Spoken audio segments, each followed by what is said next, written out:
दिल्ली स्थित मणिपाल हॉस्पिटल ने भिवानी में जांगड़ा मल्टी स्पेशलिटी हॉस्पिटल के सहयोग से एक विशेष ओपीडी का शुभारंभ किया। इस ओपीडी में मणिपाल हॉस्पिटल द्वारका में न्यूरो सर्जरी विभाग के क्लस्टर हेड और वरिष्ठ न्यूरो सर्जन डॉक्टर अनुराग सक्सेना अब हर महीने के दूसरे और चौथे मंगलवार को दोपहर 12 बजे से 2 बजे तक भिवानी में मरीजों की जांच और इलाज करेंगे। यह सेवा खासतौर पर ब्रेन और स्पाइन से जुड़ी समस्याओं के लिए शुरू की गई है।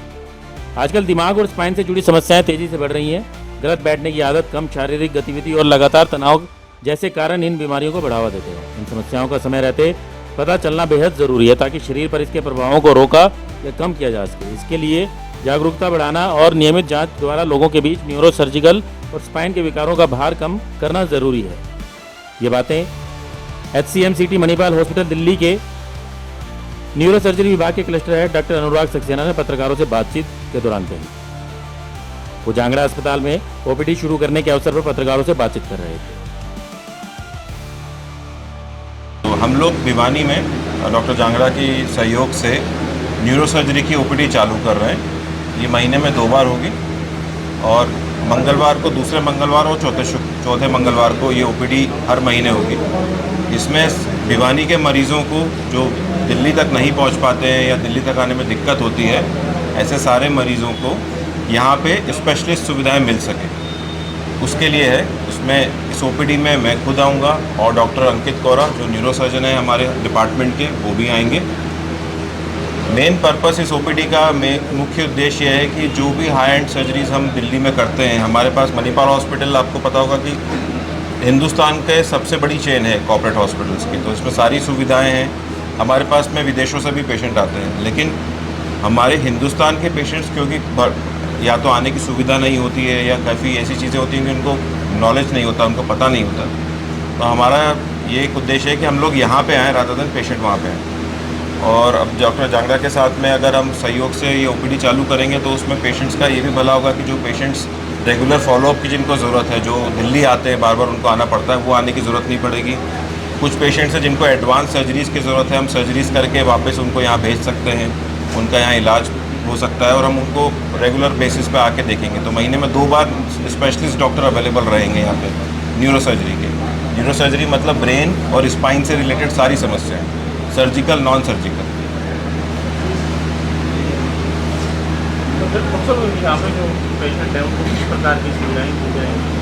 देखिए, सबसे बड़ी सुविधा तो ये कि सारे सुपर स्पेशलिस्ट हैं, मैं हेड हूँ, डॉक्टर अंकित कोरा भी सीनियर न्यूरो सर्जन है।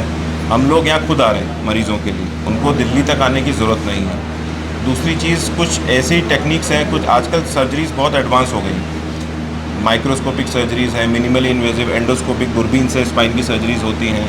कुछ सर्जरीज़ हम लोग ब्रेन की सर्जरीज़ करते हैं नोज से जाके, मतलब काफ़ी एडवांसमेंट्स हो गए। वो एडवांसमेंट्स यहाँ के पेशेंट्स को या तो पता नहीं है या फिर उनको अवेलेबिलिटी नहीं हो पाती। दूसरी चीज़ है कि वो दिल्ली आते हैं, 1 अस्पताल 2 अस्पताल घूमने में पूरा दिन खत्म हो जाता है, तो उनको सारी की सारी सुविधाएं, स्पेशलिस्ट सुविधाएं यहाँ मिल सकती हैं। जो पेशेंट्स यहाँ से सर्जरी के लिए जाएंगे उनको मणिपाल हॉस्पिटल्स की तरफ से आने जाने का कन्वेंस वगैरह डॉक्टर नरेंद्र जी आपको बताएंगे, एम्बुलेंस सर्विसेज प्रोवाइड की जाएंगी। दूसरी चीज़, हम लोग डायरेक्टली हॉस्पिटल से जुड़े हुए हैं, जांगड़ा हॉस्पिटल से, तो कभी भी मरीज़ को किसी भी चीज़ की ज़रूरत पड़े, हम जब नहीं हैं यहाँ पर तब भी, तो हमारे डॉक्टर्स का डायरेक्ट कम्युनिकेशन रहेगा। तो उसमें ये रहेगा कि उनको 24/7 केयर, हमेशा एक रेगुलर केयर मिलती रहेगी ऐसे मरीजों को। ब्रेन के मरीज़ हैं, स्पेशली ऐसे मरीज़ हैं जिनको तुरंत कुछ इमीडिएटली ज़रूरत है सर्जरी की, जो रुक सकते हैं 1-2 घंटे, हम तुरंत दिल्ली में एम्बुलेंस सर्विसेज के थ्रू पहुंचा सकते हैं। सो एक वो सुविधा भी रहेगी। तो ऐसे पेशेंट्स हैं जिनकी जान को खतरा है और उनको इमीडिएटली 1 आध दिन के अंदर सर्जरी की ज़रूरत है, ऐसे पेशेंट्स को भी हम कैटर कर सकते हैं। एक आमतौर पर धारणा है जो स्पाइन की सर्जरी है लगभग कामयाब नहीं हो पाती, ऐसा कितना % सक्सेस रेट है? तो ये ये मैंने हर बार सुना है। मैं जब से इंडिया आया हूँ 2016 से, मैं बाहर की ट्रेनिंग है, उसके बाद से मैं हमेशा सुनता आ रहा हूँ कि स्पाइन की सर्जरी नहीं कराएंगे, सक्सेस नहीं होती है, पड़ोसी ने कराई, फलाने ने कराई, वो चल नहीं पाया। ऐसा बिल्कुल नहीं है। पुरानी बातें जब टेक्नोलॉजी एडवांस नहीं थी, अब एक्सपर्टीज़ इतनी बढ़ गई है हम लोगों की, हमारे पास इतने टेक्नोलॉजिकल एडवांसेस आ गए हैं कि सर्जरी का सक्सेस रेट 95% से भी ऊपर है।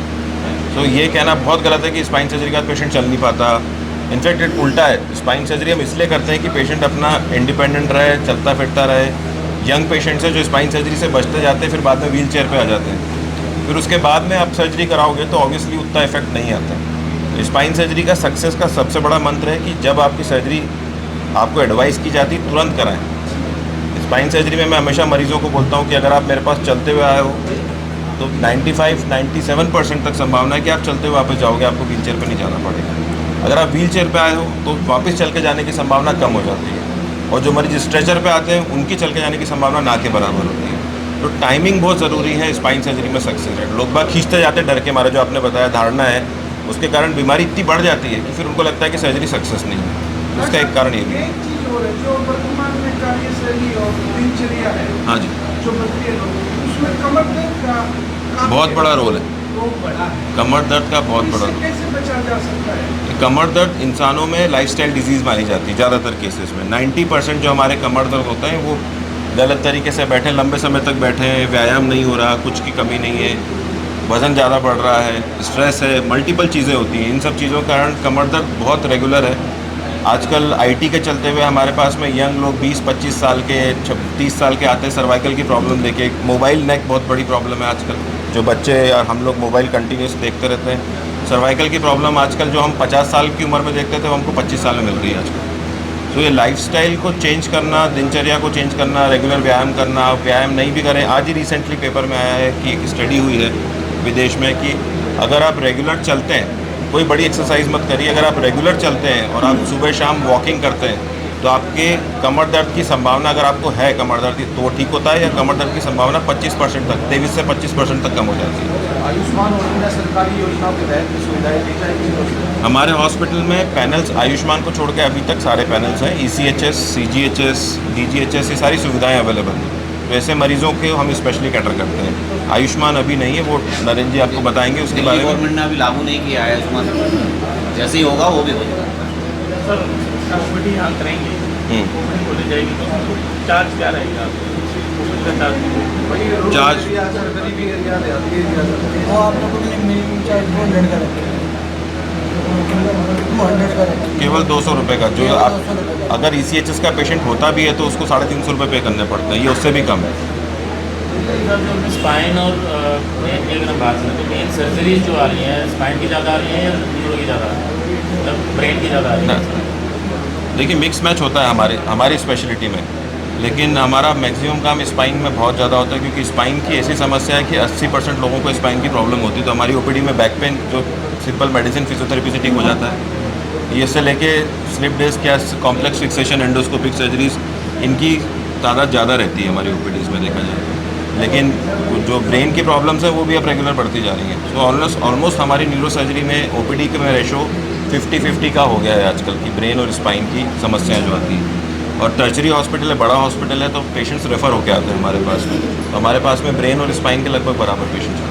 क्रायोप्रैक्टिक बहुत नई चीज़ आई है, मतलब पहले विदेशों में होती है, यहाँ तो हमारे फिजियोथेरेपी रहती है।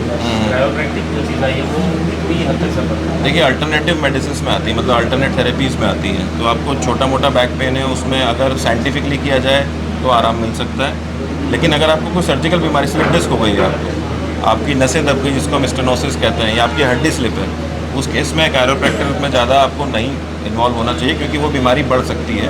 कई बार फ्रैक्चर्स भी हो सकते हैं, लेकिन अगर साइंटिफिकली किया जाए तो कॉमन कमर दर्द में वो आराम दे सकती है। बचने के लिए क्या सलाह देंगे? तो कमर दर्द जो आप समस्या बताएंगे, वो मैंने जैसे आपको बताया, सिंपल सबसे अच्छी चीज़ है, वज़न कम रखिए, वज़न चेक में रखिए, विटामिन डी, विटामिन B12 का लेवल ठीक रखिए। दूसरी बात व्यायाम और डाइट में कोशिश करें कि हम हेल्दी डाइट, सीजनल फ्रूट्स, ये सारी चीज़ें देते रहें। विटामिन डी की कमी नहीं होने दें, विटामिन डी का सप्लीमेंट लें, क्योंकि हम धूप में ज़्यादा नहीं निकलते। और सबसे इम्पॉर्टेंट चीज़ है, किसी भी तरह का व्यायाम बहुत ज़रूरी है। आप वॉक कर लीजिए, आपके सबके पास स्मार्टफोन है, सबके स्मार्टफोन में स्टेप्स आ जाते हैं कि हमने आज कितने स्टेप्स चले। आप 10,000 स्टेप्स का एक वो ले लीजिए कि मैं सुबह शाम मिला के 10,000 स्टेप्स करने हैं। जो आप काम में करते हैं, हम लोग वॉकिंग करते हैं इस हॉस्पिटल में, वो काउंट मत करिए, उसको काउंट नहीं करें, वो अलग चीज़ होती है। आपको हेल्दी रहने के लिए काम करना है। दूसरी चीज़ है, कुछ स्पेसिफिक चीज़ें हैं, जैसे बार बार ज़मीन पे बैठना, बार बार झुक के काम करना, मोबाइल को थोड़ी दूर से मोबाइल जैसे देखना, ये सब चीज़ों को अवॉइड करना पड़ेगा। बच्चे आजकल सब टैबलेट्स, मोबाइल्स में, एक्टिविटी होती नहीं है, इसलिए यंग एज में आजकल स्पाइन प्रॉब्लम्स ज़्यादा आती जा रही है हमारे पास में। तो इसमें ये दिक्कत ज़रूर है, इस चीज़ का ध्यान रखना बहुत ज़रूरी है कि आप स्पाइन की प्रॉब्लम्स आजकल बचपन में आ रही हैं, तो बच्चों को हेल्दी लाइफस्टाइल देना बहुत ज़रूरी है। यंग जनरेशन पे ज़्यादा आ रहे हैं। सर नॉर्मल सर्जरी होगी उसमें कितना खर्चा आएगा? देखिए जो पैनल रेट है वो तो पैनल के तो फिक्स रेट्स होते हैं, तो जो पैनल पेशेंट्स हैं उनको तो सर्जरी की चिंता की ज़रूरत नहीं पड़ती। लेकिन अगर स्पाइन सर्जरी किसी कैश पेशेंट को करानी पड़ी तो डिपेंड करता है कि कौन सी सर्जरी है। नेक की सर्जरी अलग है, बैक की सर्जरी अलग है, बीच का जो इसका होता है उसकी सर्जरीज अलग है, कुछ माइक्रोस्कोपिक सर्जरीज होती हैं, एंडोस्कोपिक सर्जरीज होती हैं, इनके रेट्स बहुत अलग अलग वेरीड होते हैं। तो स्पाइन सर्जरी में आप एक सिंगल नहीं बता सकते कि स्पाइन सर्जरी इतने में होगी, बट मणिपाल हॉस्पिटल में जो भी पेशेंट यहाँ से कैश TPA के आते हैं तो यहाँ उनके लिए स्पेशल डिस्काउंट भी अवेलेबल है। आई थिंक अराउंड 10% 5-10% का टोटल पैकेज पे, स्पेशली कैश और पेशेंट्स के तरफ से। सर सर्जरी मान लो किसी पेशेंट की सर्जरी करनी है तो वो यहाँ करेंगे या नहीं, वो तो अभी दिल्ली में ही होगी वो सर्जरीज। ये ज़रूर है कि सर्जरी के बाद का फॉलोअप है यहाँ डॉक्टर जांगड़ा की मदद से, सहयोग से हम यहाँ सर्जरीज कब कर सकते हैं। अगर सुविधाएं अलाउ करती हैं आने वाले समय में, फ्यूचर में, वो उस बारे में सोचा जा सकता है यहाँ पर सर्जरीज। पर अभी हाल फिलहाल में पर्पस ये है कि डॉक्टर्स यहाँ आएँ, पेशेंट्स वहाँ सर्जरी करा के यहीं पर रहें, डॉक्टर्स यहाँ आके देखें, उनको बार बार आना जाना यहाँ वहाँ लंबा नहीं रुकना पड़ेगा दिल्ली में। इस अवसर पर जांगड़ा अस्पताल के संचालक डॉक्टर सुभाष जांगड़ा ने भी बताया कि कैसे मरीजों को न्यूरो सर्जरी और स्पाइन के विकारों से बचाया जा सकता है और कैसे इसका इलाज किया जा सकता है।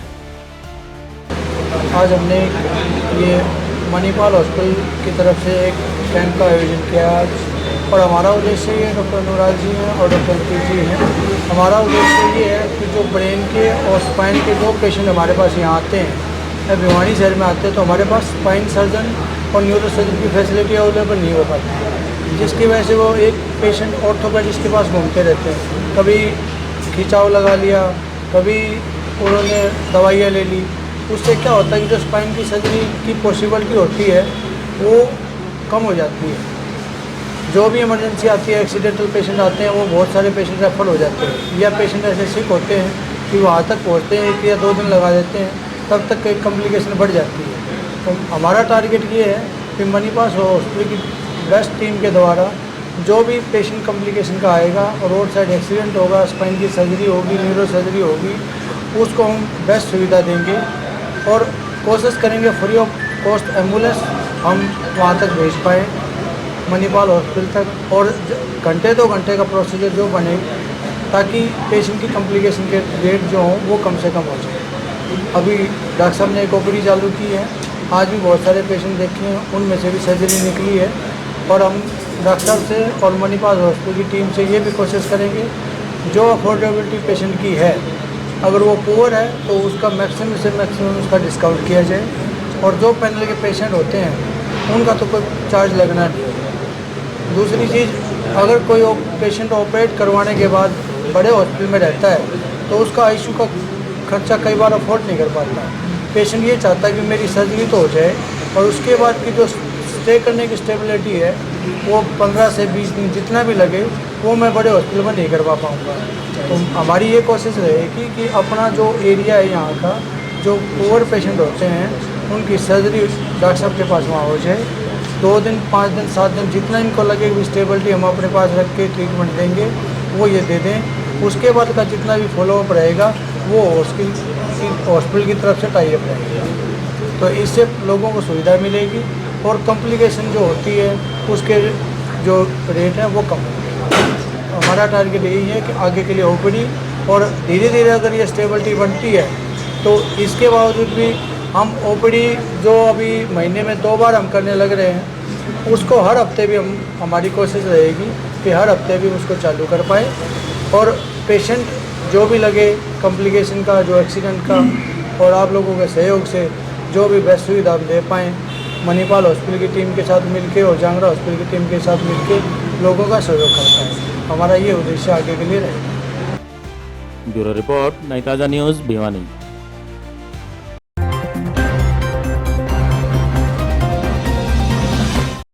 लेटेस्ट वीडियोस के लिए सब्सक्राइब करें हमारा चैनल नई ताज़ा न्यूज़ और दबाएं बेल आइकॉन ताकि आप मिस ना करें कोई भी अपडेट।